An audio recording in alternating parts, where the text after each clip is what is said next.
मान लो आप रात के वक्त एक सुनसान सड़क से अपने घर लौट रहे हो और उस वक्त आपसे आके कोई कहता है रात बहुत हो चुकी है, चलो मैं तुम्हें घर छोड़ देता हूँ तुम्हारी सेफ्टी के लिए, और आप उस व्यक्ति को पहचानते हो, इसीलिए उस पर भरोसा करके आप उसके साथ चले जाते हो। लेकिन उस पर भरोसा करने अगर आपकी जिंदगी की सबसे बड़ी भूल बन जाए तो आपको कैसा लगेगा?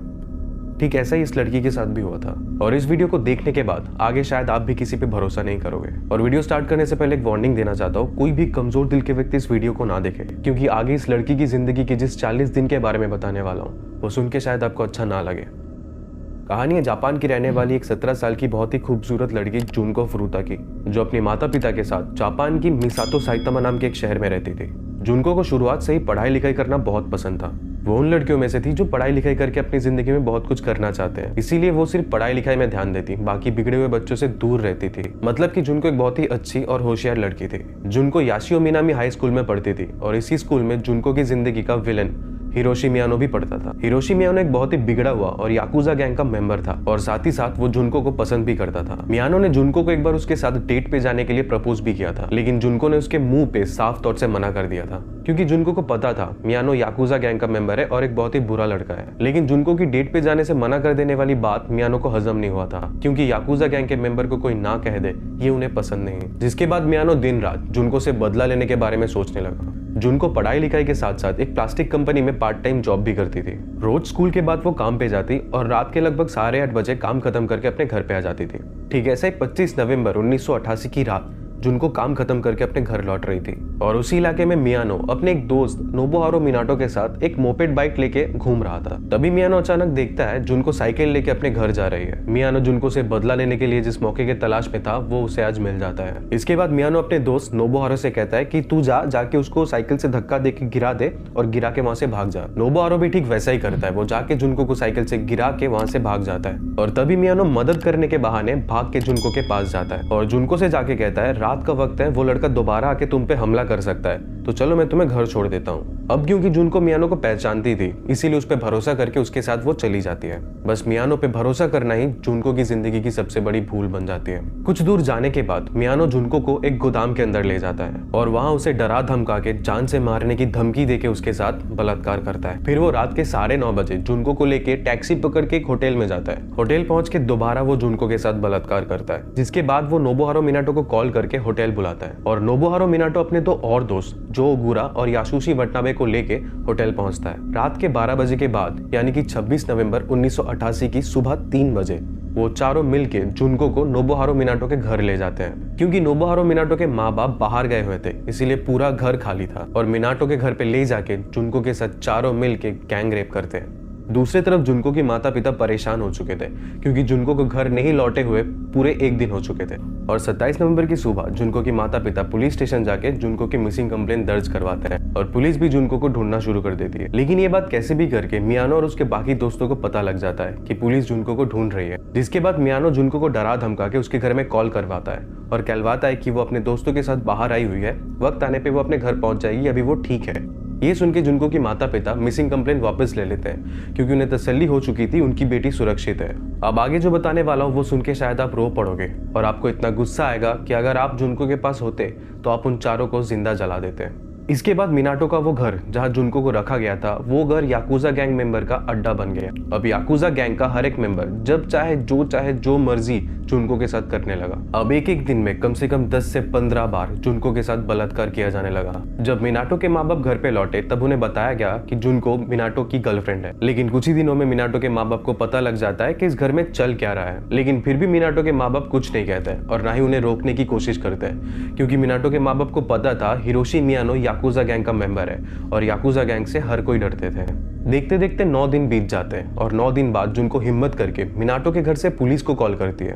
लेकिन उसी वक्त मियानो वहां पे पहुंच जाता है। जुनको पुलिस को कुछ कहने से पहले ही डर के मारे कॉल काट देती है। पुलिस उसी वक्त कॉल बैक भी करते हैं, लेकिन मियानो फोन उठा के कहता है कि ये कॉल गलती से चला गया था। जिसके बाद मियानो बहुत गुस्सा हो जाता है और जुनको को बहुत पीटता है, यहाँ तक कि लाइटर का तेल उसके पैरों पे डाल के उसके पैरों को थोड़ा थोड़ा करके जला देता है। अब जैसे जैसे दिन बीतता जाता है जुनको के ऊपर जुल्म भी बढ़ता जाता है। उसे पूरा दिन नंगा करके रखा जाता है। उसी हालत में याकुजा गैंग का हर एक मेंबर आके उसके साथ बलात्कार करता है, कभी 1 जन तो कभी 5, 6, 7 जन, सब कोई मिलके।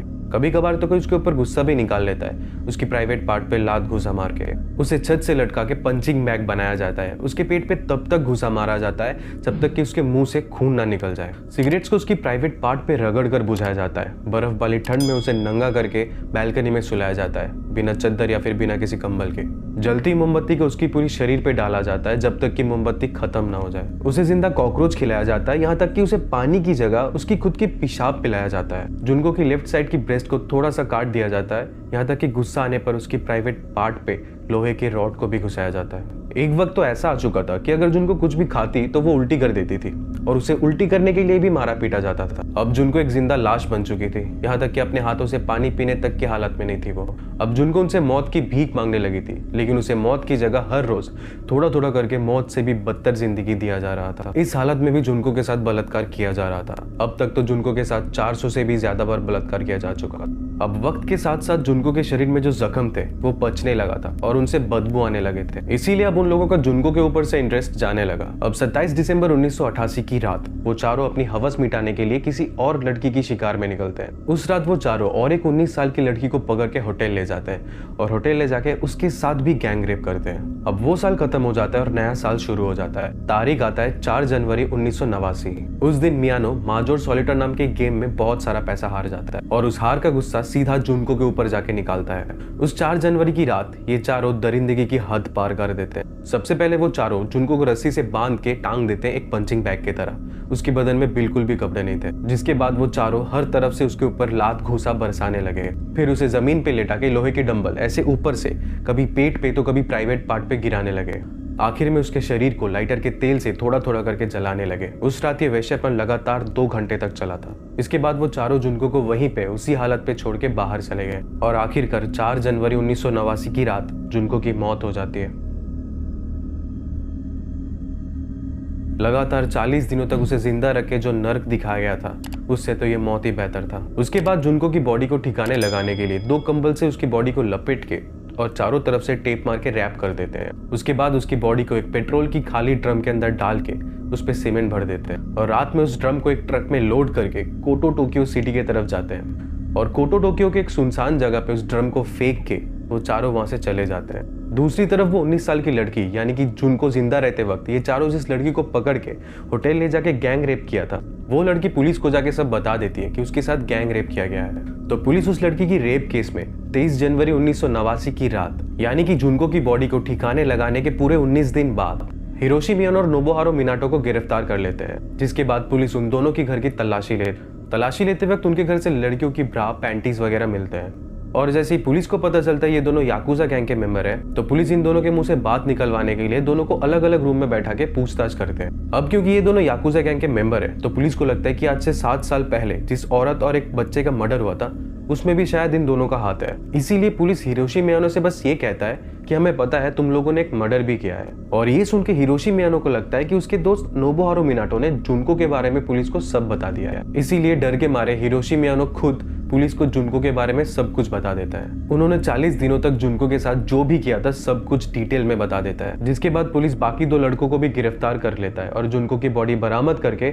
उसके माँ बाप को सौंप देता है। जुनको की खबर को सुनते ही पूरा जापान हिल चुका था। उसकी अंतिम यात्रा में उसके सारे दोस्त बहुत रोए थे। सिर्फ दोस्त नहीं, जुनको के साथ जो दरिंदगी की गई थी उसे सुन के पूरा जापान रोया था। अगले साल जुनको की ग्रेजुएशन कंप्लीट होने वाला था। उसे श्रद्धांजलि देने के लिए उसके स्कूल से उसकी ग्रेजुएशन सर्टिफिकेट उसके माँ बाप को दे दिया जाता है। जुनको के लिए पूरे जापान के लोग बस एक ही मांग कर रहे थे, उन चारों को वैसे ही तड़पा के मारा जाए जैसे उन चारों ने जुनको को तड़पाया था। लेकिन कानून के हिसाब से ये चारों नाबालिग थे, इसीलिए इन चारों को उम्र कैद की सजा या फिर जान से मार देने की सजा नहीं दिया जा सकता था। अब क्योंकि हिरोशी मियानो इस क्राइम का लीडर था, इसीलिए उसे 20 साल की सजा सुनाई गई। नोबुहारो मिनाटो को 9 साल की सजा और बाकी दोनों को 7 और 8 साल की सजा। आपको क्या लगता है, जुनको को जो दर्द दिया गया था, उसके साथ जो दरिंदगी की गई थी, उसके लिए बस ये 20 साल, 7 साल, 8 साल की सजा जायज है? नीचे कमेंट करके जरूर बताएं। आगे ऐसी और भी वीडियोस देखने के लिए चैनल को जरूर से सब्सक्राइब कर लीजिए। मिलते हैं नेक्स्ट वीडियो में किसी और नई कहानी के साथ।